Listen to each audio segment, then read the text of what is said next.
نظر نہ آ جایا سخت سزا دوں گا. یہاں تو کوئی اچھی خبر لائے گا، چونکہ وہ ہد ہد پرندہ جاتا تھا تو خبریں لا کے دیتا تھا، ورنہ سزا دوں گا. اتنی دیر میں ہد ہد بھی آ گیا. تو یہ پرندے جو کارکن ہوتے ہیں بڑے سیانے ہوتے ہیں، کبھی بندہ ناراض ہو تو صحیح خبریں لے آتے ہیں. تو صحیح خبر لے کے آ گیا.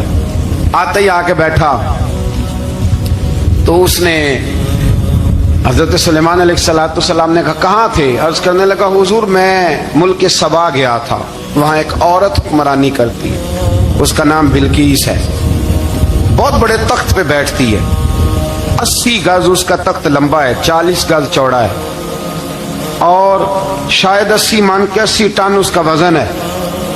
تو حضور وہ سورج کو پوچھتے ہیں. حضرت سلیمان نے فوراً خط لکھا، فرمایا جا کے اسے میرا خط دے دو کہ یہاں تو کلمہ پڑھ کے ہماری فرما بردار بن جائے، ورنہ تیار ہو جائے. جو اللہ کے غیر کو پوچھتے ہیں ہم ان کے خلاف جنگ کریں گے. وہ جب لے کے گئے نا خط یہ حدود گیا تو وہ میٹنگ کر رہی تھی، اس کے وزیر مشیر سارے بیٹھے تھے. اس نے جا کے خط پھینک دیا ملکہ بلقیس کی جھولی میں. اس نے خط پڑھا تو ڈر گئی، وزیروں کو بلایا. حضرت سلیمان، قرآن کہتا ہے حضرت سلیمان نے کہا تھا خط پھینک کے نا تو سائڈ پہ ہو کے سننا وہ کیا کہتا. بندوں کے لیے منع ہے، پرندوں کے لیے جائز ہے. بندوں کے لیے منع ہے سائڈ پہ ہو کے سننا. ہاں جس کی جاسوسی کی ڈیوٹی ہو، کفر کی جاسوسی کی، اس بندے کے لیے بھی جائز ہے. تو یہاں ایک تو وہ پرندے تھے، دوسرا کفر کی جاسوسی کر رہے تھے. سائڈ پہ ہو کے سننے لگے تو ملکہ بلقیس کہنے لگی اب کیا کرنا ہے، یہ خط آیا ہے. وہ کہنے لگے ہم تیار ہیں، آپ حکم کریں، ہم لڑنے کو تیار ہیں، لڑیں گے. وہ کہنے لگی نہیں تیزی نہ دکھاؤ. قرآن مجید کہتا ہے کہ وہ کہنے لگی جب لڑائیاں ہوتی ہیں تو شہر تباہ ہوتے ہیں، ملک کھنڈر بن جاتے ہیں، لڑائی مسئلے کا حل نہیں ہے. انہوں نے کہا کہ میں نبی ہوں. ایک دفعہ آزما لیتے ہیں کہ نبی ہیں کہ نہیں، معاذ اللہ آزما لیتے ہیں. کہا کیسے؟ کہنے لگی تحفے تائے بیچتے ہیں، اگر مال پر دل للچا گیا تو پھر نبی نہیں بادشاہ ہے، اور اگر مال پر دل للچایا نہ تو پھر اللہ کے کامل بندے. یہ فرق اس نے اس وقت بیان کیا. اس نے 500 کنیزیں، 500 غلام، بڑے شاندار لباس پہنا کے، 500 گھوڑا بڑا تگڑا، اس کے اوپر مال و اسباب رکھ کے تیاری کرا کے حضرت سلیمان کی طرف بھیجا. ہد ہد پہلے سے خبر لے کے آ گیا. حضور اس نے یہ پروگرام بنایا ہے. وہ جب آیا سارا کچھ تو حضرت سلیمان دیکھ کے جلال میں آ گئے. فرمانے لگے اسے جا کے کہہ دو تو مجھے کیا تحفے بھیجے گی، میرے رب نے مجھے مالا مال فرمایا ہوا ہے، نے مالا مال کیا میرے مالک نے. جا اسے جا کے کہہ تو کیا تحفے دے گی. جب رب دیتا ہے تو پھر کوئی کمی نہ وہ نہیں چھوڑتا. بندے کیا دے سکتے ہیں، بندے تو بیچارے 10 دے کے تو 10 دن ان کی آنکھیں نہیں کھلتی. فرمایا مجھے اللہ نے جو دیا ہے کیا بات ہے اس کے دینے کی. تو فرمایا اسے کہو یا فرما بردار ہو کے آ جائے یا جنگ کے لیے تیار ہو جائے، ہم اسے اس کے شہر سے ذلیل کر کے نکال دیں گے. اس نے جا کے جب پیغام دیا تو اور ان لوگوں نے بھی آ کے بتایا کہ وہاں تو ہم عجیب منظر دیکھ کے آئے ہیں کہ جانور بھی ہاتھ باندھے کھڑے ہیں، وہاں تو جنات، سرکش جنات کھڑے ہیں. وہ بادشاہ نہیں، وہ نبی ہیں. وہ جو 500 غلام اور 500 کنیزیں گئی تھی حوال سنایا آ کے. تو ملکہ بلقیس نے پھر خط لکھا کہ میں فرما بردار ہو کے آ رہی ہوں. مانا کیا ہے، میں کلمہ پڑھنے کے لیے آ رہی ہوں. تو حضرت سلیمان نے کہا بھئی اب اس طرح کرو، ذرا فرش بچھاؤ. انہوں نے فرش بچھایا اس طرح کا کہ اوپر فرش تھا، نیچے مچھلیاں تیر رہی، لگ رہا تھا دریا ہے. ڈیوٹی لگا دی، جنات نے بچھا دیا. ادھر حضرت سیدنا سلیمان فرمانے لگے اب چونکہ مان کے آ رہی ہے تو اسے اپنی نبوت کی علامتیں بھی دکھانی ہیں. اس نے تخت بڑا شاندار بنوایا تھا، اور خواتین میں جو عادتیں خواتین والی ہوتی ہیں وہ جاتی نہیں. وہ 7 کمروں میں نا پیچھے اپنا تخت رکھ کے تو 7 دروازے بند کر کے آئی. اس زمانے میں ایک رواج تھا، وہ زلیخا نے بھی 7 دروازے مکفل کے ایک رواج تھا. ایک کمرہ، پھر کمرے کے پیچھے کمرہ، پھر اس کے پیچھے کمرہ، پھر اس کے پیچھے کمرہ، اور اس کو بڑے موٹے تالے لگائے جاتے تھے. اور فلسفہ یہ تھا کہ ایک تالا توڑے گا کوئی تو جب تک سپاہی آ جائیں گے، اور اگر اس کے توڑنے تک نہ آئے تو دوسرے کے توڑنے تک آ جائیں گے، اور اس کے توڑنے تک نہ آئے تو 7ویں تک تو آ جائیں گے. یہ ان لوگوں کا نفسیاتی معاملہ تھا، سوچ تھی. 7 کمروں میں مکفل کر کے نہ وہ نکلی. تو حضرت سلیمان علیہ السلام کہنے لگے بھئی مجھے اس کا تخت چاہیے اس کے آنے سے پہلے. اس کے آنے سے اس واقعے کی کیا ضرورت تھی قرآن پاک میں؟ یہ کیا حاجت تھی یہ تخت والی ساری بات قرآن نے کیوں بیان کی؟ پوچھیں آپ اپنے دل سے بھی اور انکار کرنے والے منکرین سے بھی، اس کی کیا ضرورت تھی؟ وہ جو کہتے ہیں جی ولی کی کرامت کی کیا ضرورت ہے، سیدھی سیدھی نماز پڑھو، روزہ رکھو، حج کرو، زکوٰۃ دو، تو پوچھو ان سے ایک سورت نمل کے اندر اس ساری تفصیل کی کیا ضرورت تھی؟ ختم ہو گئی جب وہ کلمہ جو پڑھ رہی ہے، تو پھر اس سارے واقعے کو رب کیوں بیان فرماتا ہے؟ حضرت سیدنا سلیمان فرمانے لگے تخت چاہیے، اور چاہیے اس کے آنے سے پہلے۔ قال عفریت من الجن، جنوں میں سے ایک بہت بڑا جن بولا، کہنے لگا حضور آپ کا یہ تخت برخاست ہونے سے پہلے لے آؤں گا۔ یہ جو آپ میٹنگ کر رہے ہیں نا، یا آپ فیصلے ختم، کچھ نے لکھا صبح سے شام تک میٹنگ ہوتی ہے اور اس کو آنے میں پتہ نہیں کتنے دن لگیں گے، تو میں یہ برخاست ہونے سے پہلے، اور کچھ نے کہا دی آپ شرط کیوں لگاتے ہیں کہ صبح سے شام تک ہوتی؟ اس جن نے کہا دی آپ 10 منٹ میں فارغ ہو جائیں، آپ فارغ ہوں گے تو تخت آ جائے گا۔ مفسرین نے لکھا ہے کہ جب قرآن کہتا ہے کہ اس نے کہا کہ آپ کے فارغ ہونے سے پہلے، اس کا مطلب ہے کہ جب آپ اٹھیں گے یہ جگہ خالی کر دیں گے تو تخت یہاں کیویں ہزاروں میل کا فاصلہ ہے آ جائے گا، پر ہوائی جہاز پہ کارگو کرا کے، جی DHL کے ذریعے کیسے آئے گا؟ وہ آئے گا تو بس آئے گا۔ تو حضرت سلیمان کی تو بادشاہت تھی نا زمانے پہ، فرمانے لگے نہیں نہیں تو لیٹ ہے، تو لیٹ ہے، تو ہمیں جانتا ہی نہیں، اٹ سٹ تے پکھڑا کوار گندل، اسی اور بھی بوٹیاں جاننے ہاں، یہ تو لیٹ ہے، ابھی ہماری طاقت اس سے زیادہ ہے۔ بڑی کمال بات لکھی ہے لکھنے والوں نے۔ ایک مفسر نے لکھا ہے کہ ابھی حضرت سلیمان نے غلاموں سے منگوایا ہے، اپنی بات کوئی نہیں کی، یہ حال ہے ان کے غلاموں کا، تو سردار کا عالم کیا ہوگا؟ حضرت سلیمان کہنے لگے بھی جلدی جائیے۔ قال الذی عنده علم من الکتاب انا آتیک بہ قبل ان یرتد الیک طرفک، تو اٹھا ان میں سے وہ جس کے پاس کتاب میں سے علم تھا، ساری کتاب کا بھی نہیں، علم من الکتاب، کتاب، وہ اٹھے جن کے پاس کتاب میں سے علم تھا، تو وہ اٹھ کے کہنے لگے حضور میں لے آؤں گا، کب؟ آپ کے آنکھ جھپکنے سے، آنکھ جھپکنے سے، بندہ تھا جن تھا، جن کی تو بات مانی نہیں انہوں نے، کیا کہا؟ آنکھ جھپکنے سے، میں آنکھ جھپکنے سے پہلے لے آؤں گا۔ تو حضرت سلیمان کہنے لگے تو ٹھیک ہے چل لا، پھر آنکھ جھپکنے سے بڑے ہی نہیں، پھر غصہ نہیں آتا ان پہ، پھر غصہ نہیں آتا۔ میرے شیخ کامل، مرشد اکمل، شیخ بحر و بار، حضور غوث پاک جیلانی، حضرت غوث اعظم یوں کر کے شاگردوں کو، مریدوں کو سبق پڑھا رہے تھے، پڑھاتے پڑھاتے ہاتھ آگے کیا، اور جب ہاتھ واپس آیا تو بھیگ گیا تھا سارا۔ تو شاگرد کہنے لگے حضور یہ کیا ہے؟ فرمایا تمہیں نہیں سمجھ آئے گی، چھوڑو تمہارے والی بات نہیں، خاصا دی گلامہ آگے نہیں مناسب کرنی، رہنے دو تم۔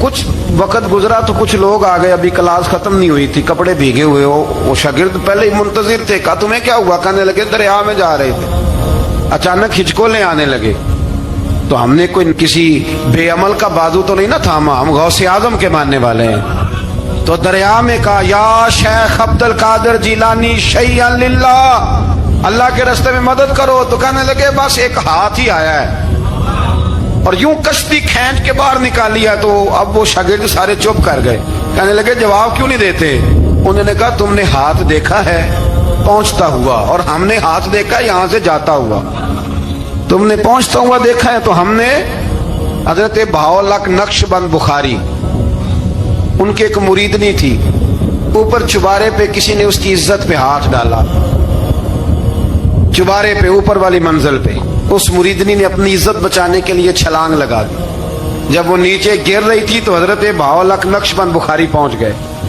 نیچے کوئی ایسا بندوبست کر دیا, کوئی چارپائی بچھا دی, کوئی ایسا جس پہ وہ آ کے آرام سے گری اور بچ گئی. حضرت صاحب کی طرف دیکھ کے کہنے لگی حضور آپ کب آئے؟ فرمانے لگے پتر جب تو چبارے سے چلی تھی تب میں بخارے سے چلا تھا. جب تو چبارے سے چلی تھی نا تب میں بخارے سے چلا تھا, اور تیرے نیچے آنے تک میں بھی پہنچ گیا ہوں. میں بھی مالی دا کم راکھی کرنا, پل کچے ہون یا پکے, اے پیر مریداں دے سر تے رہندا ہے. اے جھوٹے ہون یا سچے, یہ پکی غلامی کریں یا کچی کریں, پیر کی بھی مجبوری ہوتی ہے. کیا کریں, پیر مریداں دے سر تے ہی رہندا ہے. اے جھوٹے ہون یا سچے, کیا کیا جا سکتا ہے. لیکن نا نافرمان بیٹے کا بھی تو جائیداد میں حصہ ہوتا ہے نا.